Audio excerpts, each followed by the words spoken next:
എന്നാലും അവൾ എൻ്റെ അടുത്ത് ഇങ്ങനെ കാണിച്ചല്ല, നന്ദിയില്ലാത്തോള്. അവള് വലിയ ഐശ്വര്യ റായി എന്നാണ് അവളെ വിചാരം. ഞാൻ വാരി കോരി കൊടുത്തതാണ് അവൾക്ക്, എന്നിട്ടാണ് അവൾ എൻ്റെ അടുത്ത് ഇങ്ങനെ കാണിച്ചത്. എന്നാലും അവള് ചിരിച്ചോണ്ട് നിന്നിട്ട് ഇങ്ങനെ ഒരു പണി തരുമെന്ന് ഞാൻ സ്വപ്നത്തിലും വിചാരിച്ചില്ല. ഓ ശരി ചേച്ചി. എന്താന്നടി പ്രശ്നം?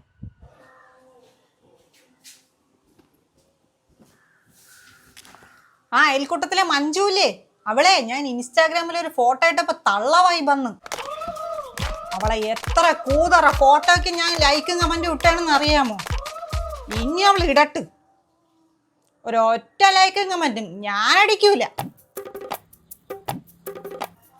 അമ്മ, സോഷ്യൽ മീഡിയയിൽ പോസ്റ്റ് ഇട്ട കമൻസ് വരും, നെഗറ്റീവും വരും പോസിറ്റീവും വരും. അതിനൊക്കെ ദേഷ്യം കാണിക്കാവുന്ന അതിനേ സമയമുള്ളൂ. നമ്മളെപ്പറ്റി ഒരു മോശം കമൻ്റ് ഒന്നും പറഞ്ഞ് നമ്മളങ്ങനെ ആവുന്നില്ലല്ലോ. അമ്മയ്ക്ക് എത്ര വിഷമാണെങ്കിൽ ആ കമൻറ്റ് ബോക്സ് അങ്ങ് ഓഫ് ചെയ്തിട്ടാ പോരെ. അല്ലെങ്കിൽ ഇങ്ങനത്തെ ഫോട്ടോസ് ഒന്നും ഉണ്ടെന്ന് വിചാരിക്കണം. അപ്പം പിന്നെ പ്രശ്നം തീർന്നല്ലോ.